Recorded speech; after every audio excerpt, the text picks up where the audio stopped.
ఈ excise policy మీద ఈ శ్వేతపత్రాన్ని సమర్పించిన విధానం చాలా లోతుగా ఉంది, సమగ్రంగా ఉంది. ముఖ్యంగా ఈ ఎక్సైజ్ పాలసీకి సంబంధించి గత 5 సంవత్సరాల్లో ఎలాంటి సమస్యలు ఉన్నాయి, ప్రజలు ఎలాంటి బాధలు పడ్డారు, ముఖ్యంగా ఇలా కల్తీ సారా తాగి, ఇలాంటి ఇలిసిట్ లిక్కర్ తాగి, వారి ప్రైవేట్ బ్రాండ్స్ తాగి ప్రజలు ఏ స్థాయికి వెళ్ళిపోయారు అనేది ప్రత్యక్షంగా నేను కూడా చాలా నా దగ్గరికి వచ్చి చాలా సమస్యలు చెప్పుకున్నాను. ప్రజలు ముఖ్యంగా గుంటూరు నుంచి ఒక బాధితురాలు వచ్చి భర్తను తీసుకొచ్చింది. భర్తను తీసుకొచ్చి ఆ భర్త నన్ను కొట్టేస్తున్నాడు, మీరు మాట్లాడండి, వీళ్ళు మందు తాగిని చెప్తే ఆవిడ పాపం బాధపడుతుంటే ఉన్న దెబ్బలు చూపించింది. భర్తను అడిగితే భర్త ఏమన్నాడంటే, నేను ఎప్పుడు ఇలా చేసేవాడిని కాదు, మందు తాగగానే నాకు అట్లా అయిపోతుంది, ఇది నర్వస్ డిజార్డర్ వచ్చేస్తుంది, న్యూరలాజికల్ డిజార్డర్ వచ్చేస్తుంది అనేది తర్వాత దీంట్లో తెలియదు అధ్యక్ష. ఒకసారి అంటే ఇంకా విష్ణుకుమార్ రాజు గారు చెప్పినట్టుగా ఇది ఇంకా 3,000 కోట్లుగా చాలా లోతైన దోపిడీ జరిగింది. దీంట్లో లాస్ ఆఫ్ కన్సిడరబుల్ రెవెన్యూ 18,860 కోట్ల 51 లక్షలు అనేది ప్రాథమికంగా తేలింది. దీంట్లో అంటే ప్రజలకు కావాల్సిన డబ్బు, ప్రజలకి రావాల్సిన డబ్బు ఇవన్నీ కూడా ఎక్కడికి వెళ్ళిపోయినాయి. ప్రధానమంత్రి గారు మనకి కేంద్రం బడ్జెట్ లో మనకి 15,000 కోట్లు ఇవ్వదని ఇందాక గౌరవ ముఖ్యమంత్రి గారు చెప్పినట్టు మనం అందరం చాలా ఆనందపడ్డాం. దీంట్లోనే నిజమే 15,000 చిల్లర కోట్లు మనకు వచ్చిందంటే అసలు క్యాపిటల్కి ఇబ్బంది కూడా ఉండేది కదా. పోలవరం చాలా వరకు అయిపోయి ఇవన్నీ పట్టుబెట్టే అధ్యక్ష. నిన్న రివ్యూ చేస్తా ఉంటే ఒక 20,000 తీసుకున్నాడు ఒక అధికారి, మన ఏసీబీ వాళ్ళు తీసుకున్నారు. ఇంటర్ డిపార్ట్మెంటల్ ఎంక్వైరీ చేశాం చెప్పేసి ఒక రివ్యూ కేసు గురించి చదువుతా ఉంటే తనకి కాంపెన్సేషన్ రావాలి, తనకి కోర్టుకి వెళ్ళారు. అది మాట్లాడుతున్నా ఒకటే అనిపించింది, ఒక చిన్నపాటు ఉద్యోగి తప్పు చేస్తే 20,000 రూపాయలు లంచం తీసుకున్నాడని చెప్పి లంచం తీసుకున్నందుకు ఏసీబీ ఎంక్వైరీ ఉంది, లేదంటే డిపార్ట్మెంటల్ ఎంక్వైరీ ఉంది.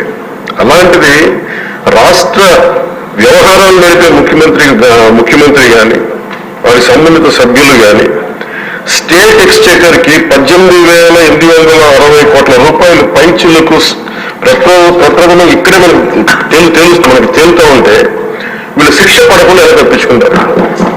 శిక్ష పడాలి. మనకి నైతిక బలం, నైతిక హక్కు ఎలా ఉంటుంది అధ్యక్ష? మనకి ఒక అధికారి 20,000 రూపాయలు నువ్వు తప్పు చేశావని చెప్పి ఏసీబీకి పట్టిస్తున్నావు. వీళ్ళేమో దారుణంగా 18,000 కోట్లు అటు ప్రజల్ని కనీసం వాళ్ళ క్వాలిటీలు లిక్కర్ పడిపోయి తాగాలని చెప్పి ఎవరిని మనం కూర్చోబెట్టి పెంపొందించట్లా. ఓకే, ఒక వ్యసనం అనుకోండి, దానికి ఏదైనా పేరు పెట్టుకోండి. ముఖ్యంగా మనకి మద్యపాన నిషేధం అనేది చాలా చాలా కష్టమైన విషయం, ముఖ్యంగా ఆంధ్రప్రదేశ్. ఒకవైపు యానం, ఇంకోవైపు మనకి మధ్యప్రదేశ్, ఇంకోవైపు చూస్తే మనకి తెలంగాణ, ఒరిస్సా, తమిళనాడు, కర్ణాటక, ఇన్ని బార్డర్స్ ని షేర్ చేసుకుని మద్యపాన నిషేధం అనేది ఇప్పుడు చాలా కష్టసాధ్యమైన విషయం. గతంలో కూడా చేశారు, సాధించలేకపోయాం. ఇప్పుడు రెగ్యులేట్ చేయాల్సిన అవసరం. ఇందాక గౌరవ సభ్యులు బుచ్చయ్య చౌదరి గారు చెప్పినట్టుగా ఒకటి స్టేట్ ఎక్స్చెకర్కి లాస్ జరిగింది, ప్రజలకి ఆరోగ్యానికి హాని జరిగింది. దాంతోపాటు అసలు ఈ వ్యసనాన్ని తగ్గించే పరిధిలో కూడా కొంత బడ్జెట్ కేటాయించారు, ముఖ్యంగా డీఅడిక్షన్ సెంటర్స్ కానీ వీటితో పాటు కేటాయించారు. అది కూడా సూచన బుచ్చి చౌదరి గారు చెప్పిన సూచన కూడా మనం పరిగణలో తీసుకునే అధ్యక్ష.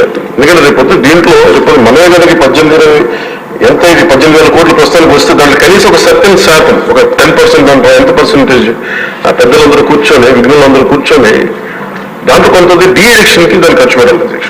కేవలం దాని ఆదాయంగా చూడకుండా అట్లీస్ట్ ఒక 10% డీఅడిక్షన్గా దాన్ని డీఅడిక్షన్ సెంటర్స్ ఖర్చు పెట్టాలి. కానీ అన్నిటికంటే కూడా ఈ రోజున గౌరవ ముఖ్యమంత్రి గారు చెప్పింది వీళ్ళని ఎలా ఇన్వెస్టిగేషన్ అంటే అలిగేషన్స్, దీనికి ఎండైంది ఈ ప్రెజెంటేషన్. ఇదే కనుక ఈ రోజున మనకి క్లాప్ మిత్రాస్కి ఈరోజు డబ్బులు లేక వాళ్ళకి, అలాగే పంచాయతీ బోర్డులో దాదాపు 9 నెలల నుంచి మనకి జీతభత్యాలు లేక ఒక 59 మంది నలిగిపోతాం. అలాగే ఫీజు రీయింబర్స్మెంట్ లేక విద్యార్థులు నలిగిపోతాం. స్టేట్ ఎక్స్చేకర్లో డబ్బులు లేవు. కానీ అందరూ ఇన్ని కోట్లాది మంది జీవితాలు ఆడుకుని వీళ్ళ చేతుల్లో మటుకు 2,000 కోట్లు దాదాపు విష్ణుకుమార్ రాజు గారు చెప్పినారు 30,000 కోట్లు వెళ్ళిపోయాయి.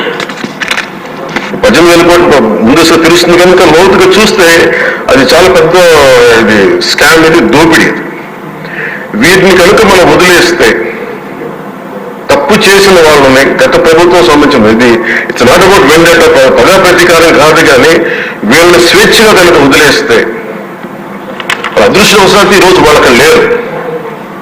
వాళ్ళ కనుక ఉందంటే వాళ్ళకి నిజంగా వాళ్ళకి సమాధానం చెప్పాల్సిన పరిస్థితి ఉంది. తప్పించుకొని పారిపోయారు వాళ్ళు ఈరోజు, తప్పించుకొని పారిపోయారు వాళ్ళు. We have to make them accountable అధ్యక్ష. We have to bring them with accountability. They have to be penalised.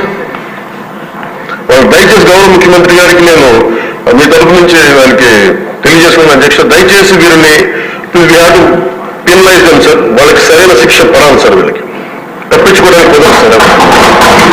ఎందుకంటే రేపు పొద్దున ఒక ట్రాఫిక్ కానిస్టేబుల్ బలం ఇవ్వాలి అంటే ఆపగలమంటే వాళ్ళు ఏమంటారు సార్ లోపల.